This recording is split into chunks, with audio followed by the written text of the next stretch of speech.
সুস্বাগতম যুবরাজ মেঘনাদ। সুগ্রীব রণক্ষেত্রে আপনাকে স্বাগত জানাতে সবার আগে চলে এসেছে। সুগ্রীব, মেঘনাদের সামনে এসে কেন নিজের মৃত্যুকে ডেকে আনছো? কোথায় রাম আর ছোট ভাই লক্ষণ? ওদের সামনে আসতে বলো। আজ রণক্ষেত্রে ওদের জম এসেছে। শ্রীরাম প্রভু দর্শনের জন্য বড় উতলা হয়ে উঠেছ। প্রভু অবধি পৌঁছানোর আগে সেবককে তো সেবা করার সুযোগ দাও মেঘনাদ।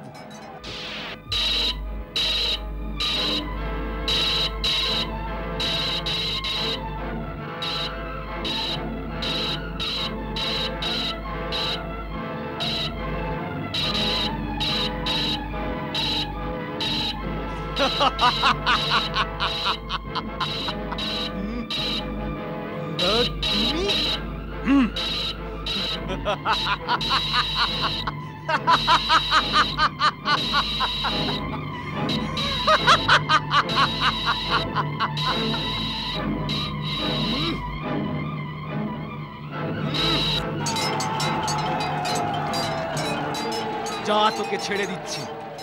আজকে আমার লক্ষ্য তুই না, আজকে সবার প্রথমে আমার ভাই অতিকায়ের হত্যাকারী লক্ষণকে জমলোকে পাঠাতে এসেছি। কোথায় লক্ষণ? ওকে বলো ইন্দ্রজিৎ আহ্বান করছে।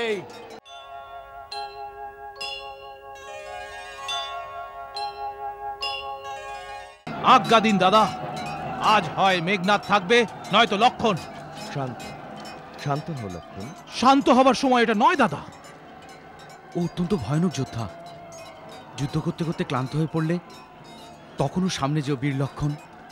এটা কোনো রণনীতি নয়।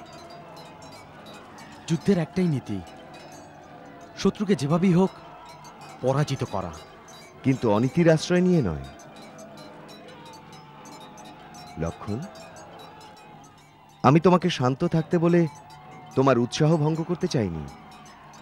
শুধু এটাই সাবধান করতে চাইছি যে আবেগ আর উৎসাহের মধ্যে পার্থক্য থাকে। চিন্তা ভাবনা করে ধীর স্থির হয়ে যুদ্ধ করো। যাও বীরবর, বিজয়ী হও।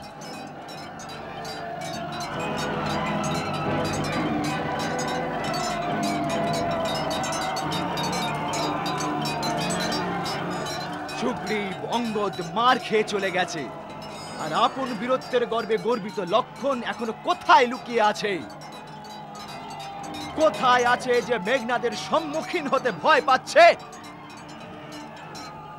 দাম্ভিক মেঘনাদ, প্রলাপ বন্ধ করো।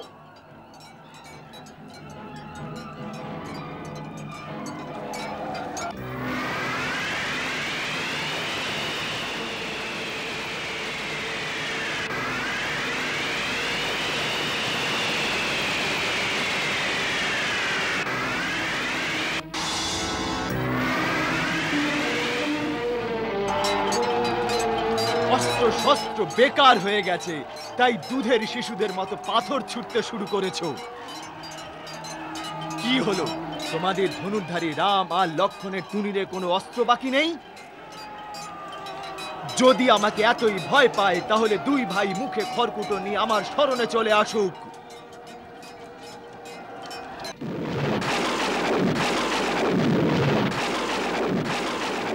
হে গর্জনকারী মেঘ, লক্ষণ এসে গেছে তোকেও তোর ভাই অতিকায়ের কাছে পৌঁছানোর জন্য। আজ নির্ণয় হয়ে যাক এই গর্জনকারী মেঘের শব্দে কতটা ছল বল আর রণকৌশল রয়েছে।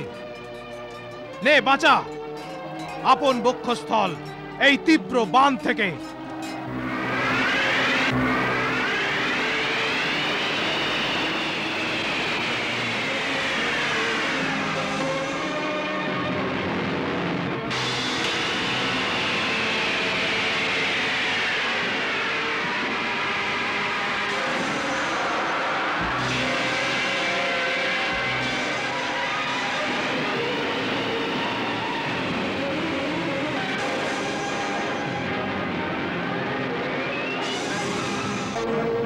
আমার এই মারণাস্ত্র সহস্রকে সংহার করে তোকে নাশ করবে।